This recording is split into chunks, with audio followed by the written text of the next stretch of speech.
तो आइए online Sanskrit classes में आप सभी का फिर से स्वागत है। तो देखिए हम अध्ययन कर रहे थे महाकवि भर्तृहरि के द्वारा रचित जो नीति शतक काव्य है उसकी दुर्जन पद्धति का।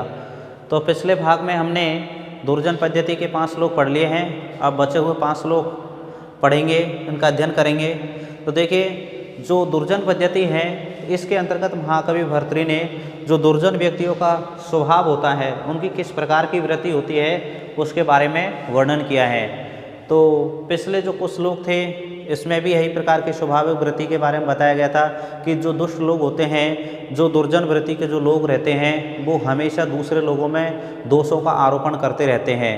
यहाँ तक कि उनको हमेशा किसी न किसी समय पीड़ित ही करते रहते हैं और वो किसी को भी कुछ भी नहीं समझते हैं। तो इस प्रकार से महाकवि भर्तृहरि ने उनके स्वाभाविक जो वृत्ति होती है, उनका किस प्रकार का स्वभाव होता है उसके बारे में वर्णन किया है। तो इन श्लोकों में भी हम उसी प्रकार से जो क्रोधित स्वभाव वाले होते हैं या प्रचंड क्रोध वाले राजा होते हैं, किस प्रकार से जो दुर्जन पद्धति के अंतर्गत उन्होंने दुष्टों के स्वभाव का वर्णन किया है, तो देखते हैं।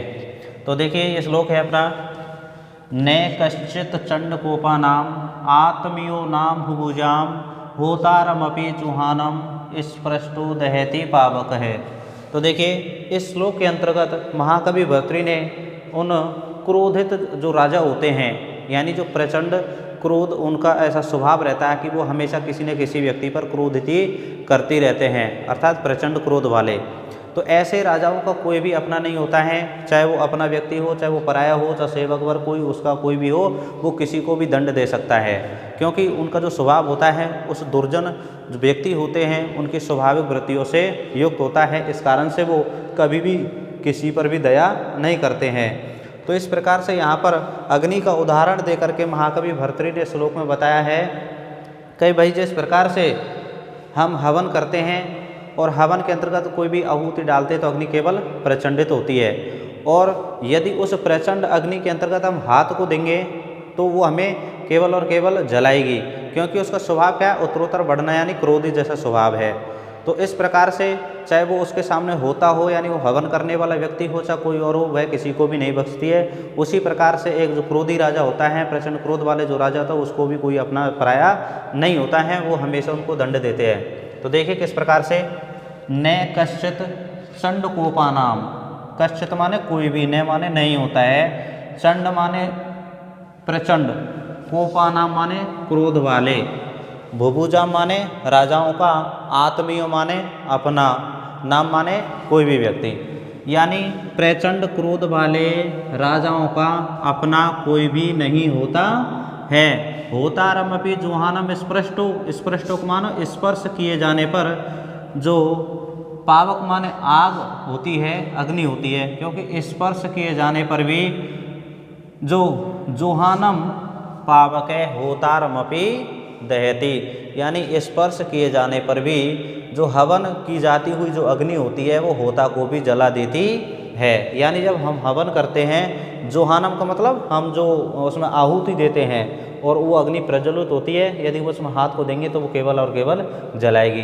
तो इस प्रकार से महाकवि भर्तृहरि ने कहा कि स्पर्श किए जाने पर जो हवन की अग्नि होती है वो केवल होता को जलाती ही है। उसी प्रकार से जो प्रचंड क्रोधी स्वभाव वाले होते हैं, प्रचंड क्रोध वाले जो राजा होते हैं, उनके लिए अपना कोई भी नहीं होता है, वो केवल और केवल चाहे अपना हो, चाहे कोई पराया हो, सेवक वर्ग हो, प्रजाजन हो, कोई भी उनको हमेशा दंड देते रहते हैं। उनमें किसी भी प्रकार का कोई नियम, अर्थात वो शासक और इस प्रकार से होते हैं कि उनकी जो स्वाभाविक वृत्ति होती है वो दुर्जन वृत्तियों से युक्त होती है, यानी वो दुष्ट स्वभाव वाले होते हैं। इस प्रकार से महाकवि भर्तृहरि ने उन दुष्ट व्यक्तियों का स्वभाव किस प्रकार का होता है, चाहे वो राजा हो, चाहे एक वो सामान्य व्यक्ति हो, उनकी वृत्ति सभी प्रकार की होती है, क्योंकि वो हमेशा इस प्रकार के कार्यों में लगे हुए रहते हैं। तो एक बार और देख लीजिए, न कश्चित चंडकोपा नाम आत्मीयो नाम भुभुजाम, यानी चंडकोपा नाम माने प्रचंड क्रोध वाले, भुभुजाम माने राजाओं का, न कश्चित आत्मीयो नाम, यानी अपना कोई भी व्यक्ति नहीं होता,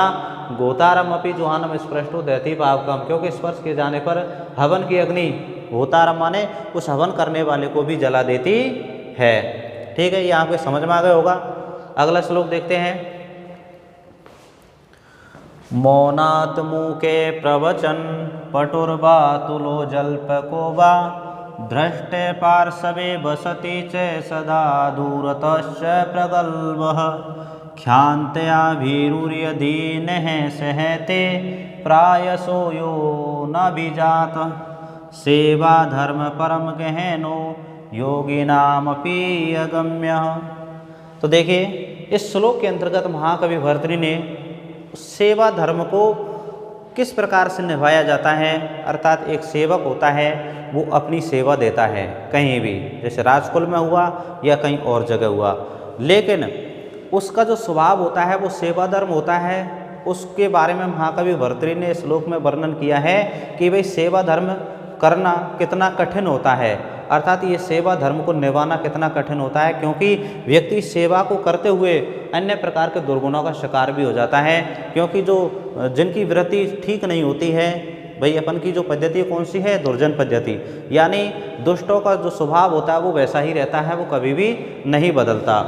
तो इसलिए पिछले श्लोकों में महाकवि भर्तृहरि ने ये बताया था कि भाई हमें दुष्ट व्यक्ति को हमेशा छोड़ देना चाहिए, क्योंकि जैसे अगर सर्प भी होता है, अगर उसके सर पे फन पे यानी मणि होती है तो उससे सुशोभित हो जाने पर भी हमको उसको क्योंकि उसका स्वभाव होता है कि वो डस लेता है आदमी को, तो उसी प्रकार से चाहे विद्या से अलंकृत व्यक्ति हो उसको हमेशा छोड़ देना चाहिए, क्योंकि उसकी बुद्धि जो होती है वो दुष्टों की सी होती है। तो उसी प्रकार से इस श्लोक में उस भाव को यहाँ पर व्यक्त किया गया है कि ऐसे व्यक्ति जो दुष्ट प्रवृत्ति वाले होते हैं उसके यहाँ पर चाहे वो राजकुल है चाहे कोई भी है, अगर वो सेवक वर्ग रहता है, सेवक नौकर काम करते हैं तो उनकी सेवा पर वो कई प्रकार के सवाल उठाते रहते हैं। तो इस प्रकार से सेवा धर्म को बहुत कठिन बताया है महाकवि भर्तृहरि ने। तो किस प्रकार से देखिए, यानी जो सेवक वर्ग है उनके बारे में क्या कहते हैं कि मौनात् मूके, मौनात् का मतलब चुप रहना और मूक मतलब गूंगा कह दिया जाता है।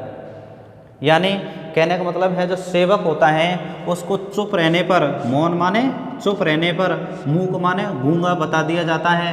और प्रवचन पटु, प्रवचन पटु का मतलब बोलने में अगर वो चतुर है, प्रवचन माने बोलने में, पटु माने चतुर है, तो बातूलो यानी उसको अत्यधिक बात करने वाला, जल्पको बा अथवा, बा का मतलब अथवा और जल्प का मतलब बातूनी यानी जो अत्यधिक बात करता हो वह बता दिया जाता है।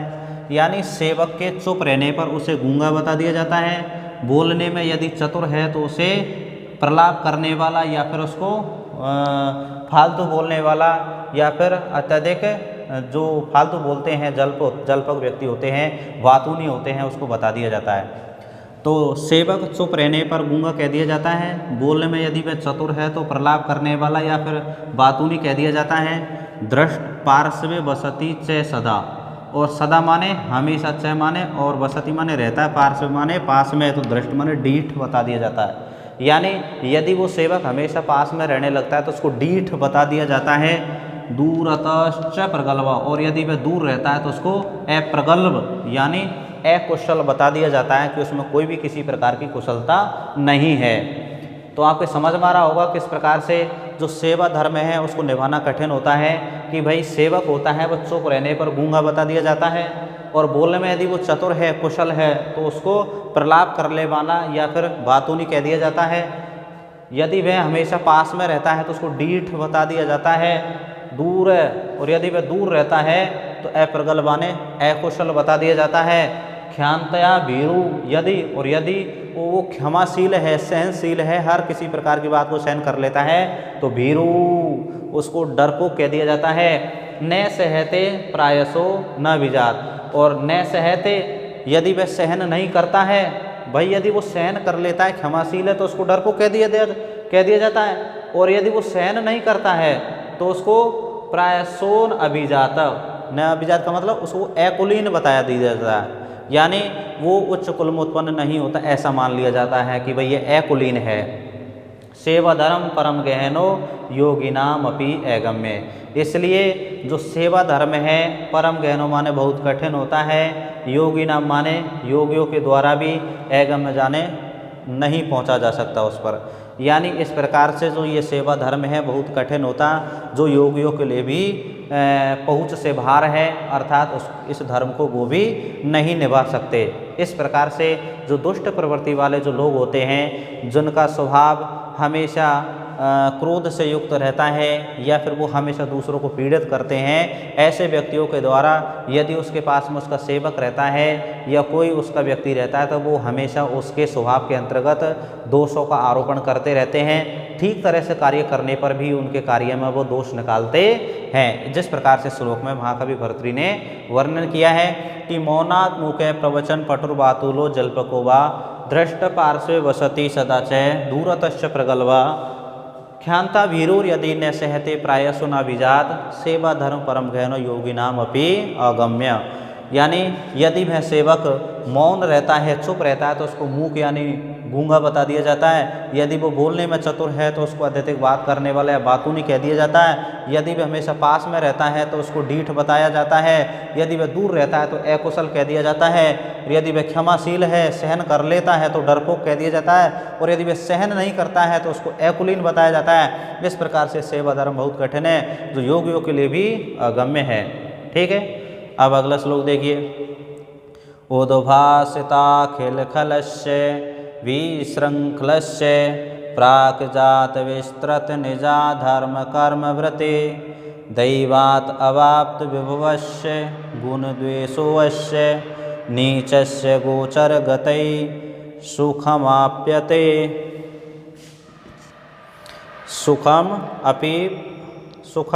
सुखमाप्यते कई।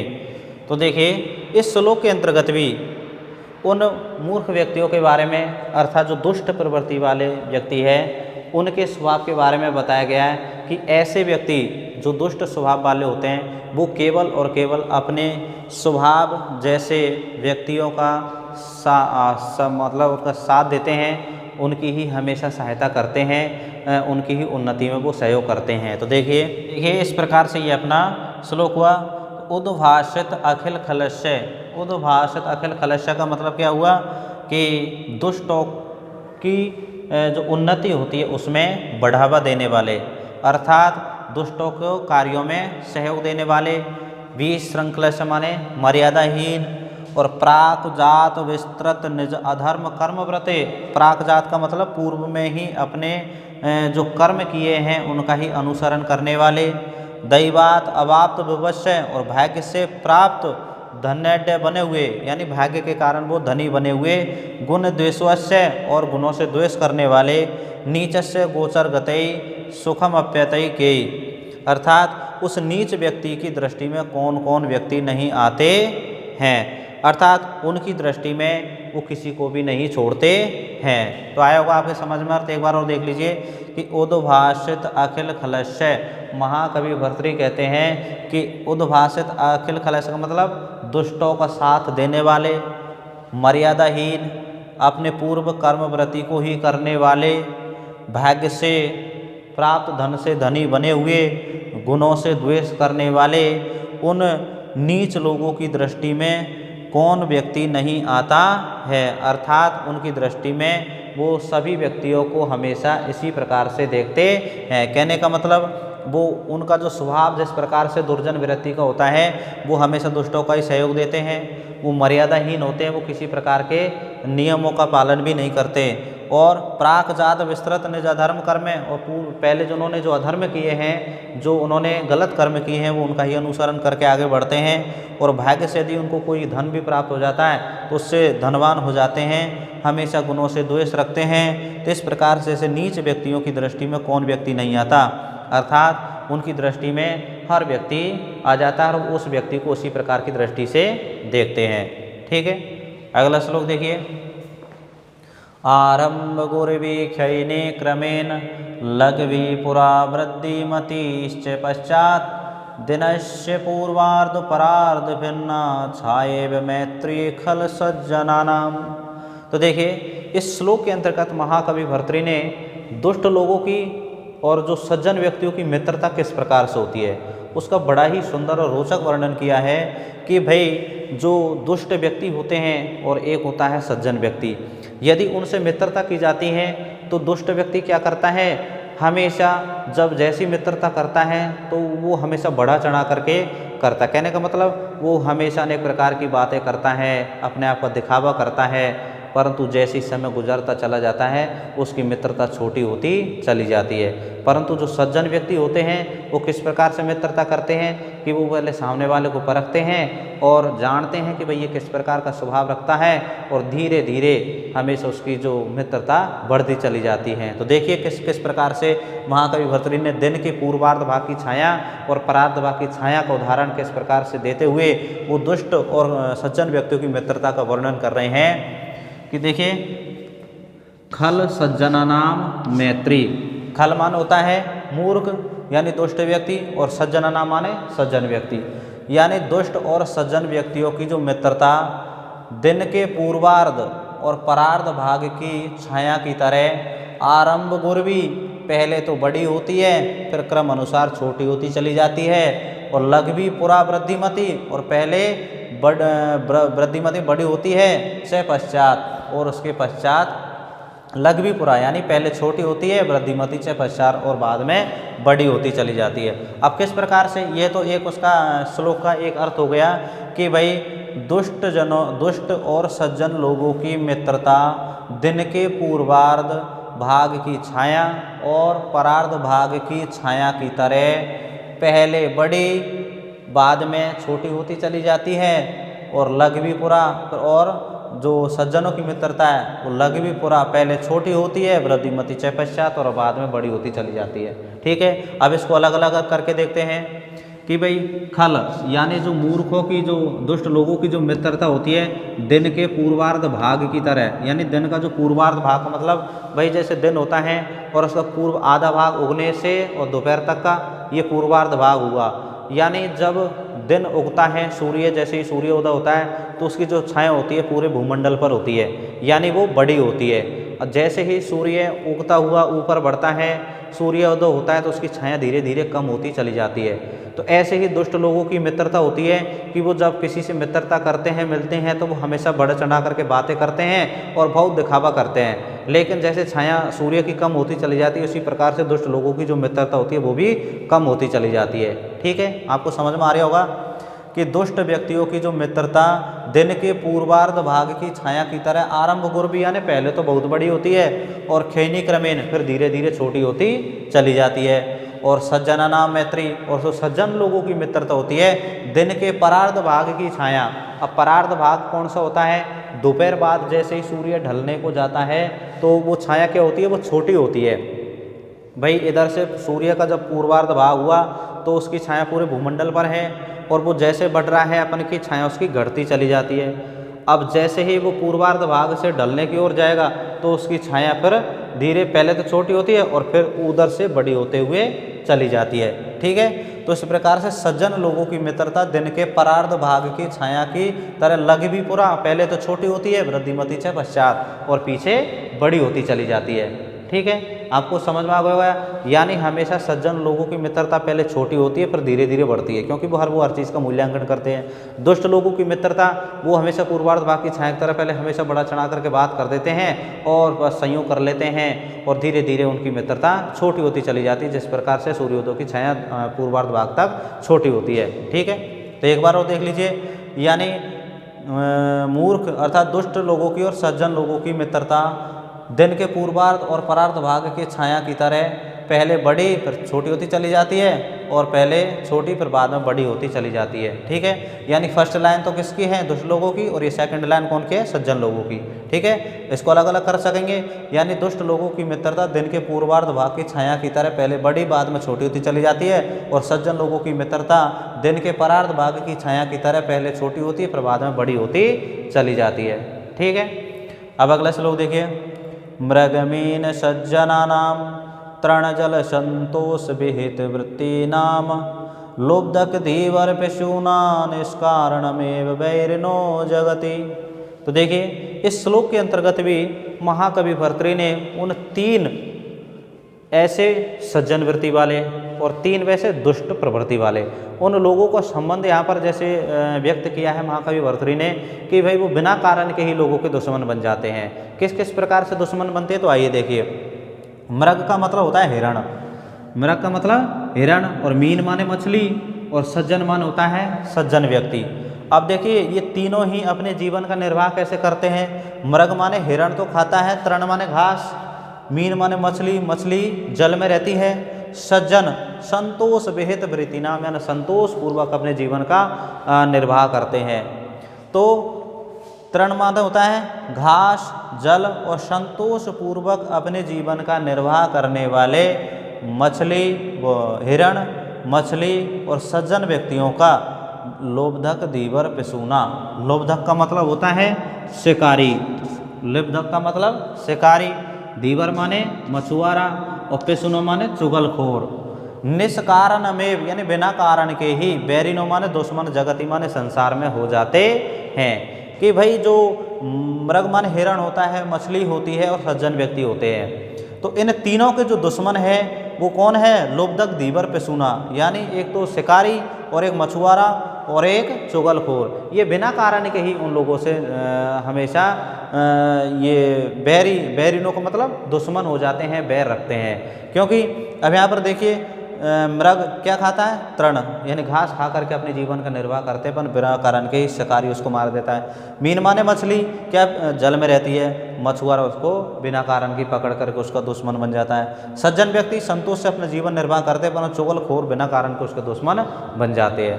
तो इस प्रकार से एक साथ अर्थ करेंगे। दोबारा देखिए कि घास, जल और संतोष पूर्वक जीवन की वृत्ति का निर्वाह करने वाले हिरण, मछली और सज्जन लोगों का शिकारी, मछुआरा और चुगलखोर बिना कारण के ही संसार के अंतर्गत दुश्मन बन जाते हैं। ठीक है, यहाँ पे समझ में आ गया होगा।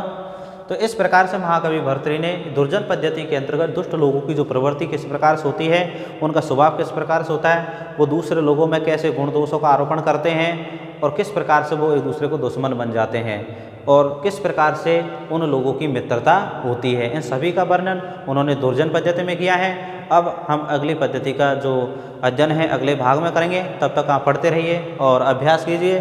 चैनल को आप सब्सक्राइब भी करिए। अच्छा लगा तो आप वीडियो पर कमेंट करके भी बताइए। ठीक है, धन्यवाद।